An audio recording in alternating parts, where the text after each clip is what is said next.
The Parrot's Enlightenment. Books are like mirrors, illuminating life. Read good books every day to enrich your mind and enhance your life with wisdom. Don't forget to subscribe to the channel to ensure you don't miss valuable and thought-provoking lessons. Here's a story. Once upon a time, there was a farmer who owned a parrot. The parrot had vibrant feathers, could speak, and was deeply loved by the farmer. In addition to the parrot, the farmer also kept a cow, which frequently helped him with heavy labor. One day, after finishing his work in the fields, the farmer brought the cow home. Exhausted, the cow lay down on the ground, panting heavily, wanting to rest for a while. At this moment, the parrot saw the cow drenched in sweat and gasping for air, and said, "Hey, old cow, you work so hard, yet the master still complains that you're slow and says you have a bad temper. Look at me. I don't have to do anything. I just need to say a few pleasing words every day to make the master happy, and I get taken care of so well. See, I'm much smarter than you, while you're just plain foolish."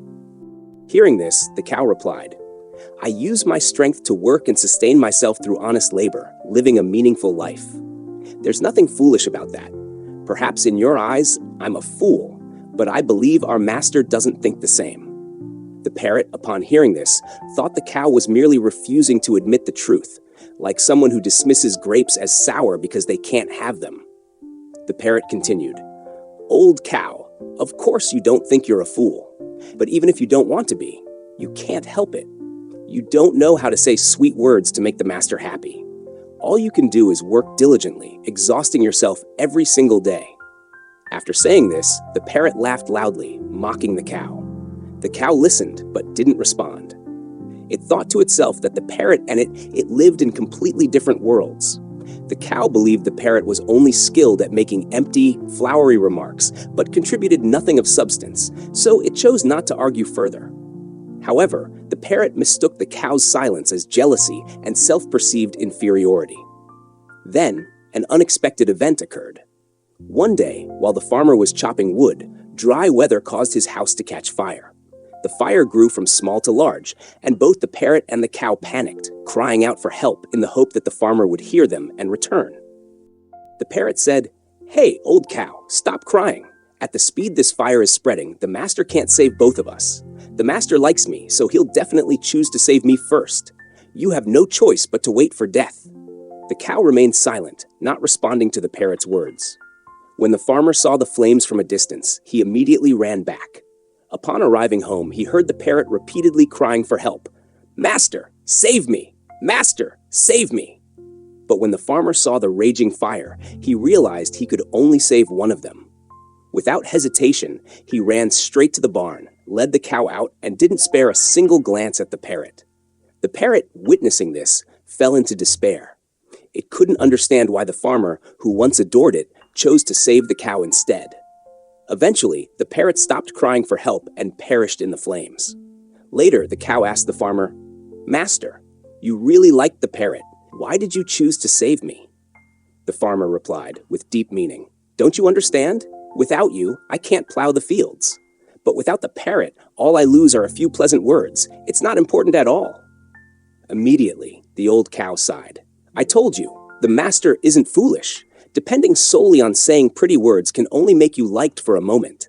To be truly valued in the long run, you must have real abilities. It's a pity the parrot didn't understand this truth sooner." Reflecting on this story, we find a profound lesson hidden within.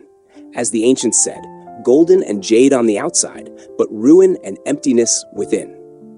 This phrase originally referred to oranges displayed by fruit sellers. Beautiful on the outside, but dry and hollow inside, like fluffy cotton, lacking any real worth. For an orange, its greatest value lies in being edible. If it has only appearance, but no substance, it will ultimately be discarded. Like the parrot in the story, despite its beautiful feathers and ability to speak eloquent words, to the farmer, it was something dispensable, nice to have, but not essential. When faced with a choice between the parrot and the cow, the farmer did not hesitate to choose the cow, leaving the parrot behind. In the records of the grand historian, it is written, "Peach and plum trees do not speak, yet people naturally flock to them. Peach and plum trees don't need to say sweet words to please others, but because their fruits are delicious, people naturally come to pick them." Over time, small paths form beneath the trees as more and more people pass by. Similarly, like the cow in the story, even though it couldn't speak flowery words like the parrot, it relied on its own strength and contributed its value, becoming an indispensable part of the farmer's life. The Analect says, "The gentleman focuses on the fundamentals. When the fundamentals are established, the way is born." This phrase advises that if someone wants to stand firm in life, personal value is the foundation. To maintain an irreplaceable position, one must constantly improve oneself and enhance their value. There's a proverb, "Gold will shine no matter what." If you want to shine, you must continuously refine yourself and strive to perfect who you are to uncover your own brilliance. Everyone has their own compass in life. If you want to shine, you first need to find that compass. Only then can you stand firm in any situation and remain undefeated. If you find this meaningful, don't forget to like and share the video with your friends so we can inspire each other.